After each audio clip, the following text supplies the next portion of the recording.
ခင်လင်းတစ်ခုရောက်ချိန်ဒီငယ်ကလေးများတည်ဆိုရင်ဘဝတွေရုံဖို့တည်ကြတယ်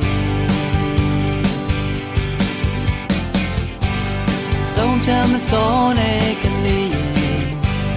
နောက်ကြတော့မှတည်လာမယ်အမရွယ်များကစင်တယ်မယ်ဘဝဆိုတာမင်းတွေ့သလောက်မလွယ်မင်းစိတ်တွေတန်စွာမို့တိတ်လို့တယ်လဲခွဲပြင်းတဲ့လမ်းတွေလဲ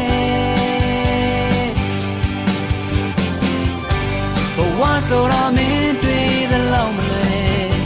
မင်းဘဝကိုရောက်ရဲ့